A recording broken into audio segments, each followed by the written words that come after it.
자, 교과서 12페이지입니다.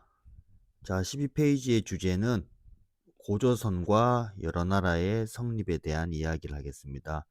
그래서 이번 시간을 통해서 고조선을 비롯한 여러 나라의 성립과 발전 과정을 여러분들이 설명할 수 있으면 되겠습니다.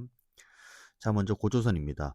우리 앞쪽에서 배웠던 것처럼 고조선은 이 청동기를 바탕으로 나라가 세워집니다. 그리고 청동기 시기에는 우리가 이미 농경이 우리 생활의 우리 생산의 중심이 되었다고 이야기를 했었죠. 자, 그래서 청동기와 농경 문화를 바탕으로 나라가 세워졌고요. 고조선 또한 처음에 나라가 만들어졌을 때는 이 군장국가 단계에서 출발했던 것 같아요. 우리가 시족이 합쳐지면 부족이 되잖아요. 맞죠? 이런 것처럼 이 부족의 대표였던 군장국가에서 출발했던 것 같고요. 자, 이러한 분장국가에서 출발한 고조선은 기원전 4세기경이 되면 힘이 강력해져서 드디어 왕의 칭호를 사용한대요. 자, 왕의 칭호를 사용하게 되면 왕은 그 밑에 신하들을 두게 되죠. 그래서 대부라든지 상이라든지 장군이라든지 이러한 관직을 두었고 중국의 연이라는 나라와 대결할 만큼 크게 성장했답니다. 자, 여기서 연이라는 나라는 잠깐 이야기해 보면 당시 중국은 춘추 전국 시대였어요. 이 춘추 전국 시대에 있었던 한 나라입니다. 자, 우리 중국의 역사를 잠깐 보면 중국은 하나라, 은나라, 두 나라를 거쳐서 춘추 전국 시대가 되면 여러 나라들이 갈기갈기 찢어지게 됩니다.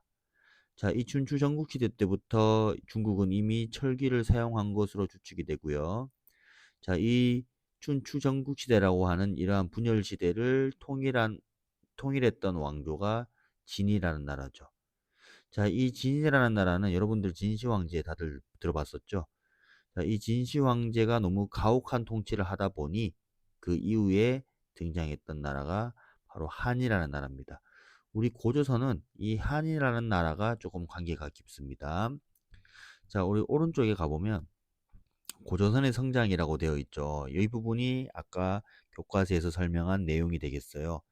자, 중국의 연이라는 나라가 스스로를 왕이라고 칭했대요. 그리고 동쪽을 침략하려고 하자. 이 동쪽에는 고조선이 있었거든. 자, 이 고조선의 제후도 스스로를 왕이라고 칭하고 군사를 일으켜 연을 공격하려고 했었다. 그런데 이 대부라고 하는 관직을 지닌 신하, 이름이 예래요. 신하 이름. 이 예가 하면 안 됩니다라고 하니까 중지하였다라는 거죠. 그래서 이 내용에 보면은 고조선이 스스로 왕이라고 칭했다는 사실을 알 수 있고요. 또한 대부라는 내용을 보니까 이게 고조선이 이미 관직이 존재했었구나라는 사실도 알 수 있을 것 같습니다. 자, 다시 넘어가면 자, 우리 학습지 첫 번째 빈칸에 들어갈 게 농경 문화가 되겠고요. 두 번째 빈칸에 들어갈 게 대부, 상, 장군 요 내용을 써주시면 되겠습니다. 자, 다시 돌아갑니다. 중국이 잠깐만요. 중국이 이제 여기 있는 진나라하고 한나라하고 교체 시기. 우리 보통 나라가 교체할 시기 되면 굉장히 혼란스럽습니다. 이러한 과정에서 중국을 탈출했던 많은 사람들이 있었는데 그 중에 한 사람이 위만이었던 거예요. 이 위만이 자기의 부족들을 이끌고 고조선으로 이주했는데 이때 쌤이 춘추 전국시대는 이미 철기를 사용했다고 했잖아. 그래서 이 위만이 이끄는 부족 또한 철기를 사용하고 있었고 고조선으로 이동하게 되면서 고조선도 드디어 철기를 사용하게 되죠. 하지만 이 위만은요, 당시 고조선의 왕이었던 이 준왕을 몰아내고 스스로 왕위를 차지합니다. 이때부터 우리가 위만조선이라고 이야기해요. 그 앞쪽의 고조선을 우리가 당군조선이라고도 이야기하죠. 여기도 좀 써볼까요? 여기다가 얘들은 위만조선, 위만조선 철기. 그 앞쪽에 있었던 조선을 우리가 당군조선이라고 한다면 단군조선은 청동기 이렇게 써볼 수도 있겠네요. 자, 계속 합시다. 자, 이후에 고조선은 우수한 철제무기, 위만이 가져왔다고 했지. 이 철제무기를 기반으로 주변 지역을 정복하여 영토를 넓혔고요. 특히 남쪽에 있었던 이 진이라는 나라, 이 중국의 진국과 다른 거예요. 남쪽에 이 진국이라는 나라가 있었대. 이 진국과 중국의 한 나라 사이에서 이 중개무역으로 막대한 이익을 얻으면서 세력을 키워나갔습니다. 자, 고조선이 점점 커지니까 이에 불안을 느꼈던 한나라 무제는요, 대규모의 군대를 동원해서 고조선을 침공합니다. 자, 고조선은 이때 1년간 항전했으나 지배층의 내분으로 결국엔 멸망을 하였다고 하네요. 자, 이 한나라는 고조선을 멸망시키고 나서 한은 고조선의 이 지역에다가 4개의 군현을 설치했습니다. 우리 이것을 한군현이라고 이야기해. 자, 고조선에서는요, 8가지의 법이 있었다고 합니다. 그런데 고조선이 멸망하고 한군현이 생기고 나서 이 법조항이 60여 개로 늘어났다고 하네요. 자, 우리 왼쪽에 고조선의 건국에 대한 기록을 한번 살펴보면 우리 조선시대 때 쓰여졌던 동국통감에 전하는 기록에 따르면 고조선이란 나라는 기원전 2333년에 단군 왕검이 나라를 건국했다고 해. 그래서 우리나라의 역사를 반만년의 역사라고도 하거든. 반만년이라고 하면 약 5천년이잖아. 우리가 2333년에 시작해서 오늘날 2025년이니까 약 5천년이 됐다라고 볼 수 있겠네. 자, 아래쪽에 넘어가 볼게요. 자, 우리 위만이 철기를 들어오고 나서부터 우리나라에서는 보시면 이제 우리 한반도에서는 철기 문화가 이제 들어오기 시작해.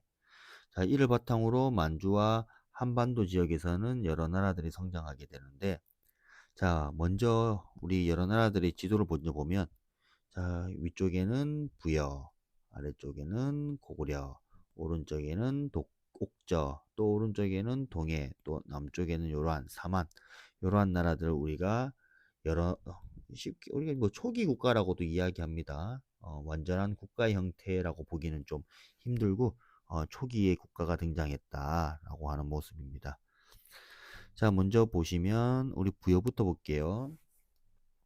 만주 숭화강 유역에서 무슨 단계로? 연맹체 단계로 연맹체 단계로 국가가 만들어졌고요. 이러한 나라를 우리가 부여라고 이야기합니다. 부여는 처음부터 이 왕호를 사용했던 것 같아요.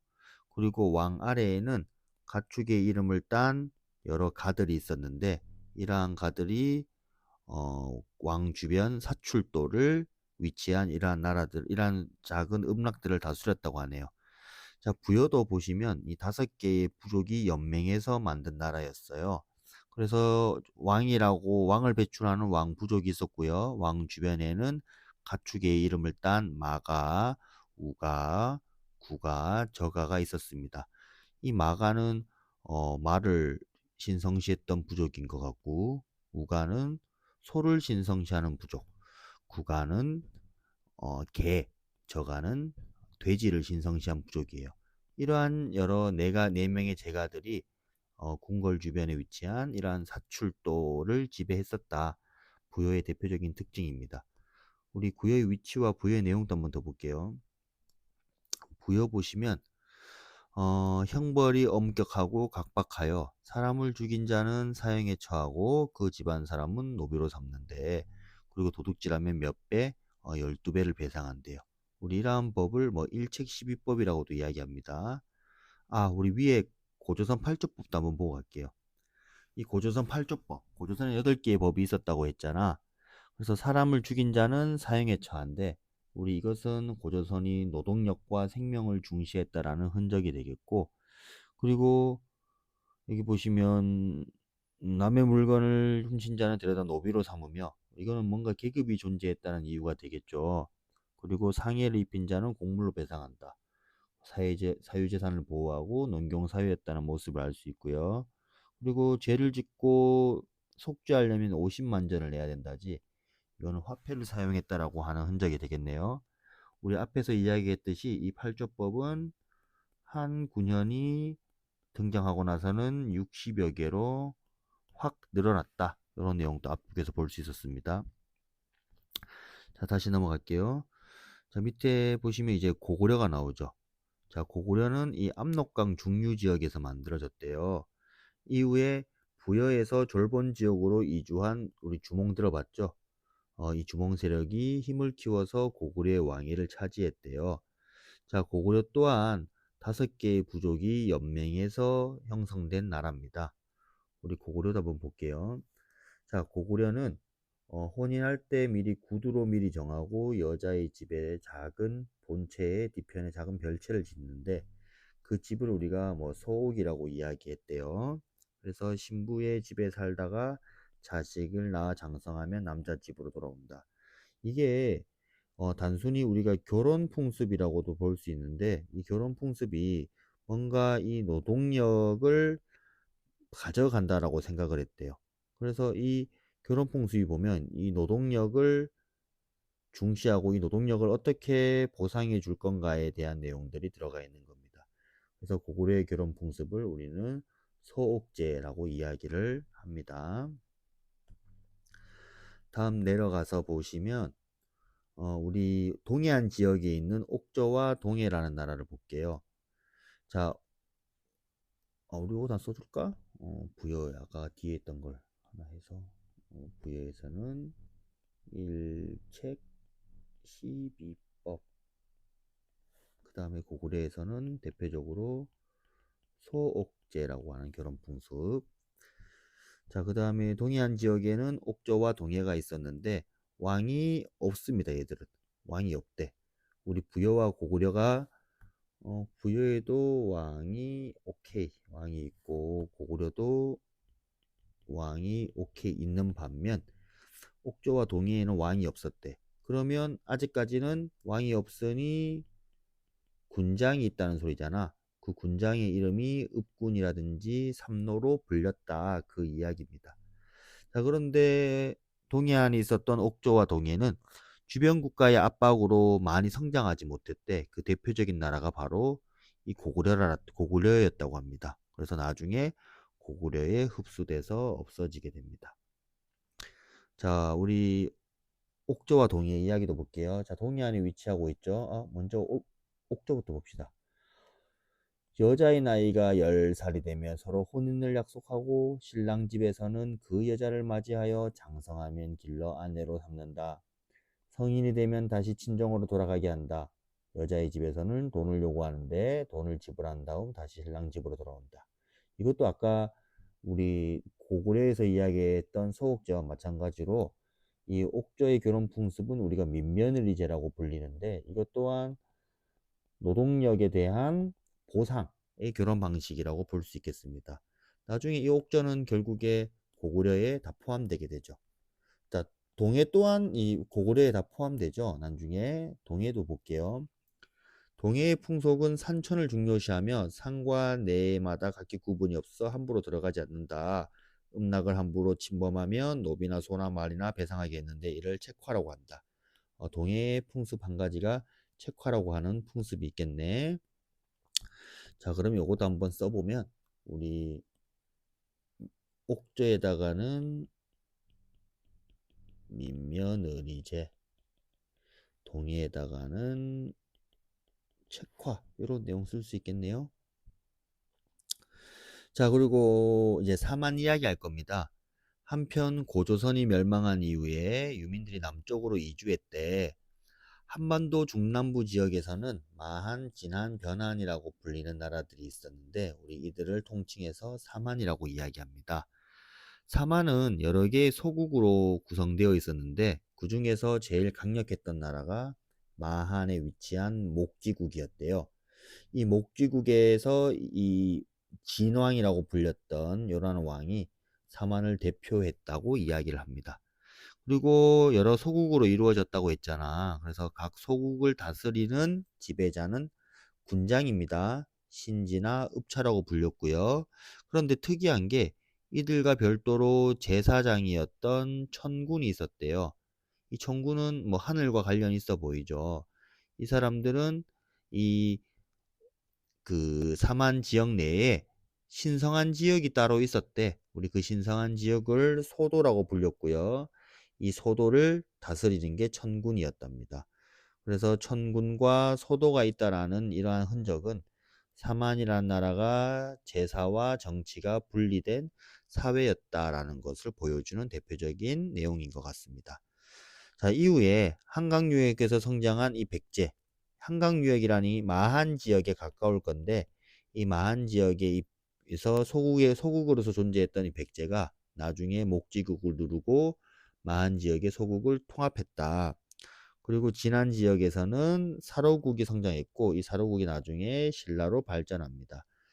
변한 지역에서는 가야 소국들이 성장하게 되었다. 이 내용이 되겠어요.